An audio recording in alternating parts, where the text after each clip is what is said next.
നമസ്കാരം. രഞ്ജിത്ത് ഇംഗ്ലീഷിലേക്ക് ഏവർക്കും ഒരിക്കൽ കൂടി സ്വാഗതം. നമ്മളിന്ന് ഈ ക്ലാസ്സിൽ ചർച്ച ചെയ്യാൻ പോകുന്നത്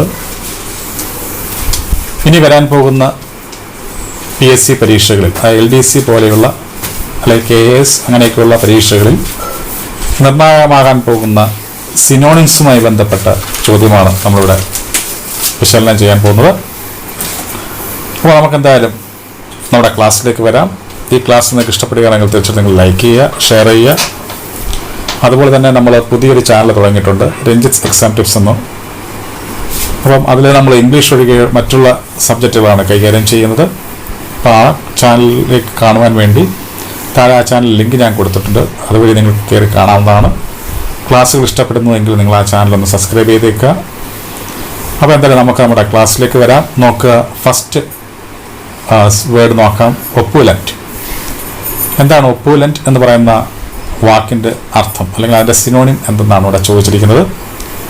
ഫേക്ക് ആണോ, ഗ്ലൂമി ആണോ, റിച്ച് ആണോ, സെൽഫിഷ് ആണോ?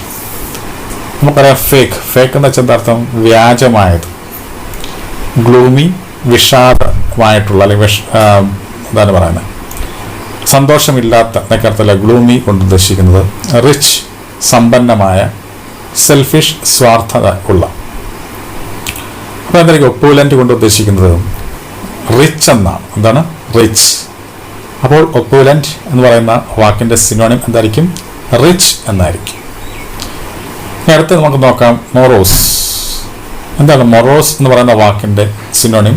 നോക്കിവിടെ കൊടുത്തിട്ടുണ്ട് options: flatter, gloomy, friendly, savvy. Flatter നമുക്കറിയാം പുകഴ്ത്തുക, ഗ്ലൂമി നമ്മൾ ഓൾറെഡി പറഞ്ഞു, വിഷാദമുള്ള എന്നൊക്കെ അർത്ഥത്തിൽ. ഫ്രണ്ട്ലി സൗഹൃദപരമായിട്ടുള്ള. സാവി എന്ന് വെച്ചാൽ എന്താ? സാമർഥ്യമുള്ള, അല്ലെങ്കിൽ വൈദഗ്ധ്യമുള്ള, അല്ലെങ്കിൽ വിദഗ്ധൻ എന്നൊക്കെയാണ് സാവി കൊണ്ട് ഉദ്ദേശിക്കുന്നത്.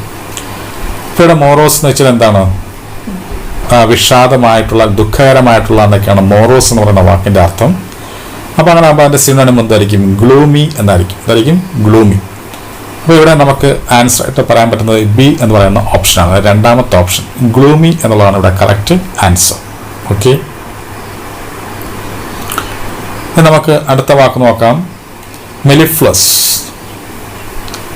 ഇവിടെ കൊടുത്തിട്ട് ഓപ്ഷൻസ്: ഷിവർ, ഫ്രാങ്ക്, ഇമ്മോറൽ, ഡൾസെറ്റ്.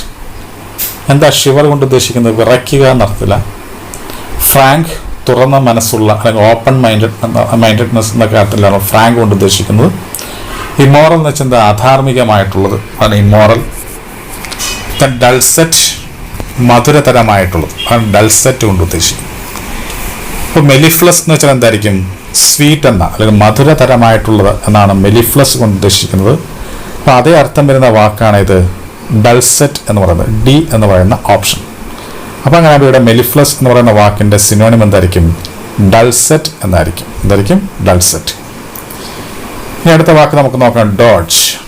എന്താണ് ഡോഡ്ജ്? നോക്കാം. അതിൻ്റെ ഇവിടെ ഓപ്ഷൻസ് കൊടുത്തിട്ടുണ്ട്: സോഫൻ, ഓർഡർ, അവോയ്ഡ്, കയോറ്റിക്. സോഫൻ നമുക്കറിയാം എന്താ? മൃദുവാക്കുക എന്നൊക്കെയാണ് സോഫൻ കൊണ്ട് ഉദ്ദേശിക്കുന്നത്. ഓർഡർ എന്ന് പറയുമ്പം ക്രമീകരിക്കുക എന്നർത്ഥമുണ്ട്. അവോയ്ഡ് ഒഴിവാക്കുക. കയോറ്റിക് ഈ പറയുന്ന ഡിസോർഡർ എന്നർത്ഥത്തിലാണ് കയോട്ടിക് കൊണ്ട് ഉദ്ദേശിക്കുന്നത്. അപ്പോൾ ഡോഡ്ജ് എന്ന് വെച്ചാൽ അർത്ഥം ഒഴിവാക്കുക എന്നാണ്. അപ്പോൾ അതേ അർത്ഥം വരുന്ന വാക്കാണ് ഇത് അവോയ്ഡ്. അപ്പോൾ അങ്ങനെ ഡോഡ്ജിൻ്റെ സിനോണിമായിട്ട് നമുക്ക് എന്തെടുക്കാം? അവോയ്ഡ് എന്ന് നമുക്ക് എടുക്കാം. ഇനി അടുത്ത നമുക്ക് നോക്കാം, ഡിവോട്ട്. എന്താണ് ഡിവോട്ട് കൊണ്ട് ഉദ്ദേശിക്കുന്നത്? അതിൻ്റെ ഓപ്ഷൻസിലേക്ക് നമുക്ക് വരാം: സോളം, ലോയൽ, ഡെഡിക്കേറ്റഡ്, പയസ് എന്നൊക്കെയാണ് ഇവിടെ കൊടുത്തിരിക്കുന്നത്. അപ്പം നോക്കാം, ഡെവോട്ട് എന്ന് വെച്ചാൽ എന്താ അർത്ഥം? ഭയഭക്തിയുള്ളതാണ് ഡെവോട്ട് കൊണ്ട് ഉദ്ദേശിക്കുന്നത്. അതാണ് ഭയഭക്തിയുള്ള. അപ്പം അതേ അർത്ഥം വരുന്ന വാക്ക് ഏതാണ് ഇവിടെ? പയോസ് ആണ്. എന്താണ്? പയോസ്, PIOUS, പയോസ്. ഓക്കെ, അപ്പോൾ ഡിവോട്ട് എൻ്റെ കറക്റ്റ് സിനോണിമായിട്ട് നമുക്ക് പറയാം പയോസ് എന്ന് പറയാം. ഇനി പ്രെഡിലെക്ഷൻ. എന്താണ് പ്രെഡിലെക്ഷൻ? നോക്കാം. ഇവിടെ ഓപ്ഷൻസ് കൊടുത്തിട്ടുണ്ട്: favour, win, prejudice, preference. Favour എന്ന് വെച്ചാൽ ഇഷ്ടം, വിൻ എന്ന് വെച്ചാൽ എന്താ? ഭ്രാന്ത് അല്ലെങ്കിൽ ആസക്തി എന്നൊക്കെയാണ് അല്ലെങ്കിൽ ഭ്രമം എന്നൊക്കെ നമുക്ക് പറയാം. വിം ആണ് കറക്റ്റ്. ഭ്രമം, എന്തിനോടുള്ള ഭ്രമം, അങ്ങനെ വിം എന്ന് പറയാം. പിന്നെ പ്രെജുഡീസ് അറിയാതെ മുൻവിധി, പ്രിഫറൻസ് മുൻഗണന. അപ്പോൾ പ്രെഡിലെക്ഷൻ എന്ന് വെച്ചാൽ അർത്ഥം ഇഷ്ടം എന്നാണ് അർത്ഥം പ്രെഡിലെക്ഷൻ കൊണ്ട് ഉദ്ദേശിക്കുന്നത്. അങ്ങനെയാകുമ്പോൾ ഇവിടെ അതേ അർത്ഥം വരുന്ന വാക്കാണ് ഫേവർ ആണ്. അപ്പോൾ അങ്ങനെയാകുമ്പോൾ ഇവിടെ ആൻസറായി വരിക ഏതായിരിക്കും? ഫേവർ ആയിരിക്കും. അതായിരിക്കും അതിൻ്റെ സിനോണിം. അപ്പോൾ പ്രെഡിലെക്ഷൻ എന്ന് വെച്ചാൽ എന്താ? ഫേവർ ആണ് സിനോണിം ആയിട്ട് വരിക. ഇനി അടുത്ത് നമുക്ക് നോക്കാം എന്താണ് പാഴ്സിമോണി. എന്താണ് പാഴ്സിമോണി നോക്കാം. എക്സ്പെൻഡിച്ചർ എന്ന് കൊടുത്തിട്ടുണ്ട്, ബാങ്ക്രപ്സി എന്ന് കൊടുത്തിട്ടുണ്ട്, ബ്രൈബറി എന്ന് കൊടുത്തിട്ടുണ്ട്, മിസർനെസ് എന്ന് കൊടുത്തിട്ടുണ്ട്. അപ്പോൾ പാഴ്സ്മണി, അപ്പോൾ പാഴ്സ്മോണി കൊണ്ട് ഉദ്ദേശിക്കുക എന്താണ്? പിശുക്ക് എന്നർത്ഥം. എന്താണ്? പിശുക്ക്. അപ്പോൾ പാഴ്സിമോണി എന്ന് വെച്ചാൽ പിശുക്ക് എന്നാണ് ഉദ്ദേശിക്കുന്നത്. അപ്പോൾ പിശുക്ക് എന്ന് പറയുന്ന വാക്ക് ഏതായിരിക്കും ഇവിടെ എഴുതുക? ഡി എന്ന് പറയുന്ന ഓപ്ഷനാണ്. അതായത് 4ാമത്തെ ഓപ്ഷൻ. നമുക്ക് എക്സ്പെൻഡിച്ചർ എന്താണ്? ചിലവ്. ബാങ്ക്രപ്സി എന്താ? പാപ്പരത്വം. ബ്രൈബറി കൈക്കൂലി എന്നൊക്കെയാണ് അർത്ഥം. അപ്പോൾ ഇവിടെ മിസർനെസ് ആണ് പിശുക്ക് എന്നർത്ഥം വരിക. അപ്പോൾ പാഴ്സ്മോണിയുടെ അതേ അർത്ഥം തന്നെയാണ് മിസർനെസ്. അപ്പം പാഴ്സ്മോണിയുടെ സിനോണിമായിട്ട് നമുക്ക് മിസർനെസ് എഴുതാം. ട്രിബുലേഷൻ നോക്കുക. പാൽപിറ്റേഷൻ എന്ന് കൊടുത്തിട്ടുണ്ട്, സഫറിംഗ് എന്ന് കൊടുത്തിട്ടുണ്ട്, വീക്ക്നെസ്, സ്റ്റിമുലേഷൻ. നമുക്ക് എന്താ ട്രിബുലേഷൻ കൊണ്ട് ഉദ്ദേശിക്കുന്നത്? കഷ്ടത എന്നാണ് അർത്ഥം ട്രിബുലേഷൻ.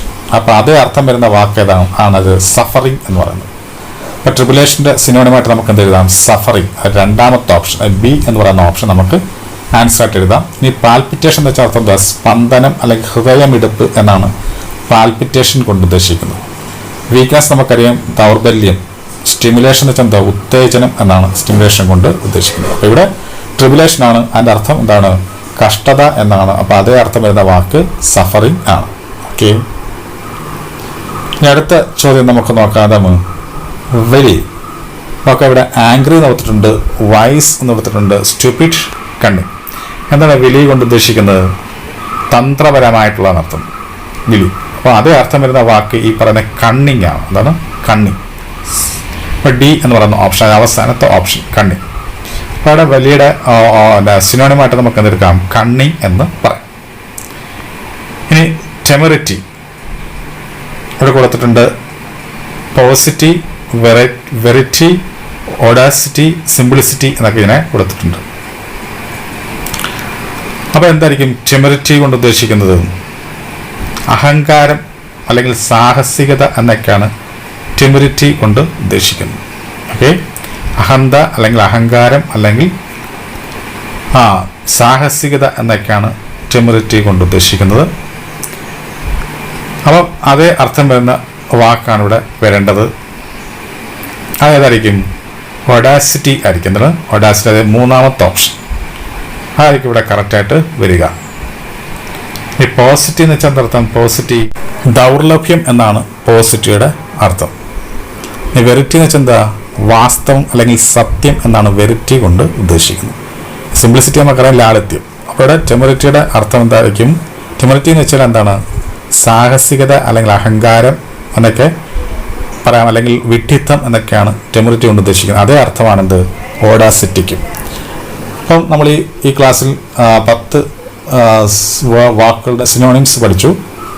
ഓക്കെ. അപ്പം ഇതെന്ന് വെച്ച് കഴിഞ്ഞാൽ നമ്മളങ്ങനെ PSC പരീക്ഷകളിൽ വലുതായിട്ട് കാണാത്ത സിനോണിംസ് ആണ്. അപ്പോൾ ഇങ്ങനെയുള്ള ഇനിയുള്ള പരീക്ഷകളിൽ നമ്മൾ മുൻ വർഷങ്ങളിൽ ചോദിച്ച സിനോണിംസിൽ നിന്നൊക്കെ വ്യത്യസ്തമായിട്ടായിരിക്കും ചോദിക്കുക. അപ്പോൾ അതുകൊണ്ട് തന്നെ നമ്മൾ ഈ ക്ലാസ്സിൽ ചർച്ച ചെയ്ത ഇത്രയും സിനോണിംസുകൾ തീർച്ചയായിട്ടും ഇനി വരാൻ പോകുന്ന പരീക്ഷകളിൽ നമുക്ക് ഒരു വെല്ലുവിളിയായി വരാൻ ചാൻസ് ഉണ്ട്. അപ്പോൾ അതുകൊണ്ട് തന്നെ ഇതിനോടൊപ്പം തന്നെ നമ്മൾ പഠിച്ചു വെച്ച് കഴിഞ്ഞാൽ നമുക്ക് ബാക്കിയുള്ള പരീക്ഷകളിൽ, ഇനി വരാൻ പോകുന്ന പരീക്ഷകളിൽ നമുക്ക് ധൈര്യമായിട്ട് നേരിടാം. ഇതുപോലെയുള്ള സിനോണിംസ് ഞാൻ ഇനിയും നിങ്ങളുടെ മുന്നിലേക്ക് കൊണ്ടുവരുന്നതാണ്. അപ്പോൾ ആദ്യമായിട്ട് എൻ്റെ ക്ലാസ് കാണുന്ന ആരെങ്കിലും ഉണ്ടെങ്കിൽ ഈ വരാൻ പോകുന്ന ക്ലാസ്സുകൾ നിങ്ങൾക്ക് ലഭിക്കാൻ വേണ്ടി താഴെ കാണുന്ന സബ്സ്ക്രൈബ് ബട്ടൺ ക്ലിക്ക് ചെയ്ത് എൻ്റെ ചാനൽ സബ്സ്ക്രൈബ് ചെയ്യുക. അപ്പം തൊട്ടടുത്ത് കാണുന്ന ബെൽ ബട്ടൺ കൂടെ ക്ലിക്ക് ചെയ്ത് നോട്ടിഫിക്കേഷൻ എനേബിൾ ആക്കി വെക്കുക. അപ്പോൾ അങ്ങനെയാകുമ്പോൾ ഞാൻ ഈ ക്ലാസ് ഇടുന്ന സമയത്ത് തന്നെ നിങ്ങൾക്ക് എൻ്റെ നോട്ടിഫിക്കേഷൻ കിട്ടുന്നതായിരിക്കും. എല്ലാവർക്കും നല്ലൊരു വിജയം ആശംസിച്ചുകൊണ്ട് ഞാൻ നിർത്തുന്നു. നന്ദി, നമസ്കാരം.